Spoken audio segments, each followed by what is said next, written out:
Welcome back to my channel. In today's video, we are going to do the third installment in my little animal alphabet challenge. Long story short, I made this challenge years ago. I wanted to host it on Instagram because I have hosted one on Instagram before. I got too burnt out and tired and it went on the back burner, and I decided we're doing it this year. So if you want to join me, screenshot. I ended up installing an app so I could put all the little animals here, and a random spinner was going to be able to pick for me. And hint, hint, we're finally going to be hitting the end of the alphabet. I've only gotten spins at the beginning of the alphabet in my first two videos. So here we are. I installed this for free. I am not paying for premium, and I am removing Capybara, and Emu is gone, and we're going to see what we're getting here today.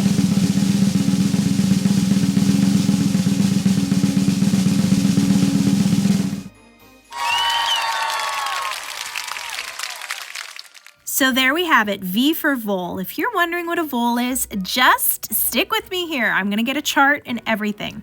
So basically a vole is a rodent, and it looks like a mouse. It's just, there's a little bit of a variation in the body and the tail.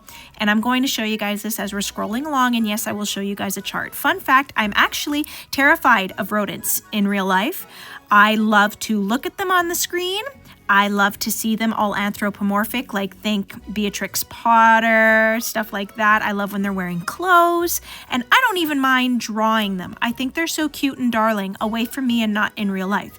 In real life, I cannot compose myself. But to look at them, are they cute? Absolutely, they are so cute. So if you're like, what's the difference between a mouse and a vole? I found this little chart here just to give you guys an idea. So yes, it looks like a rodent, but it's a little bit bigger, a little chonkier. So we're just going to draw this on some watercolor paper. So we're going to remove my capybara from my previous spin. I will link that video up at the top and down below, like I said. This is gummed paper. I'm just taking my palette, slicing through the glue. I sketched this in the car like I've been doing with a lot of my sketches, but here we are, another day, and I'm going to color this in. But I'm not going to use acrylic paint markers this time. We're going to use my daughter's Karin Markers that I bought her years ago. I don't know why I don't use these more often. They're absolutely bright, beautiful, and vibrant, and I love them, and I just don't use them as much as I should. Now, if you guys have been paying attention and watching my other acrylic paint marker videos, they have pretty much copied a Karin marker. Karin markers have been around for years. They are not acrylic paint. They are water-based. But acrylic paint markers are now copying them from the chamber to the barrel all the way down to the tip, but I'll talk more about that later. I am taking out my two favorite sizes of microns to do my little outline over here, and I have a really dainty idea in mind. I'm going to be going really nice and slow, purposefully skipping along so that I have a nice little outline for some contrast, but I don't want it to be so bold like other illustrations I've done. I do want there to be some softness to this little illustration.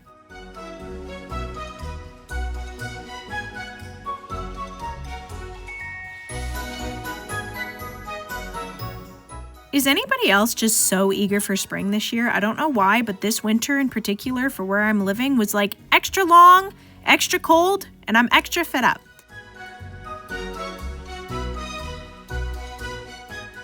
There's something so therapeutic to lining your sketches. It's so nice, but I'm always sad to erase my sketch, but it has to be done or it's going to ruin the vibe. So let's get the little sketch gone and say goodbye to it.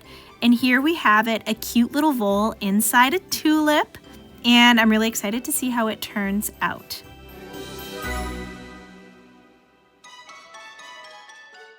So as I mentioned earlier, these are water-based, ink-based markers. Even though they look a lot like the new acrylic paint markers that are out on the market, they just copied Karin's design and look, but these are definitely a different medium altogether. So you can use them like this, just like watercolor, and you can wet them on a palette or a plate and then put them on the paper. I actually need more water to spread the ink around. There we go.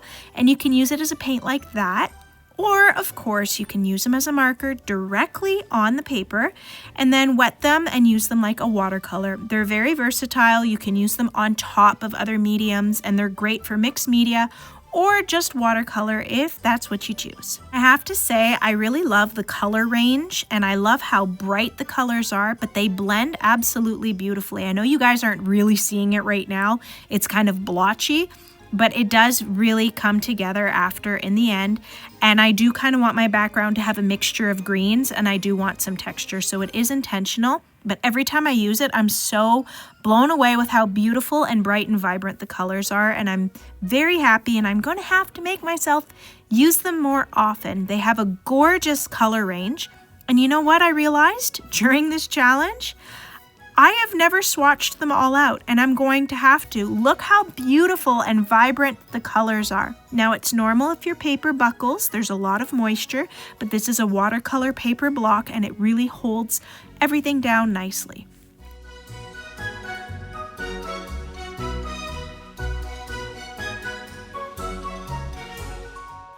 So in light of all my fangirling over these markers, be on the lookout because I will be making another video talking about them, featuring them. They were very popular a few years ago and I want to talk about them again.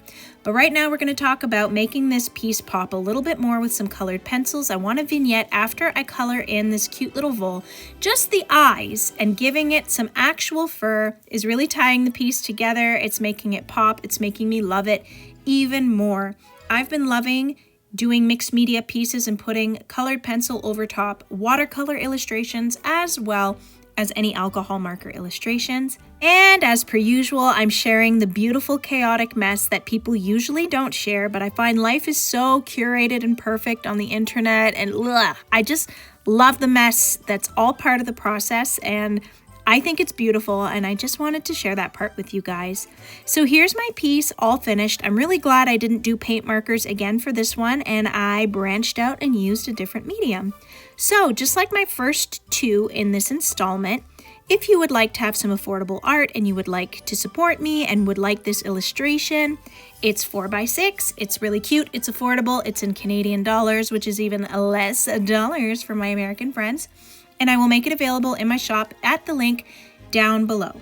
So until these find a home, I'm going to take out my little Itoya and I'm going to put it away safely, and that's where we're going to have it because I don't want it to get damaged.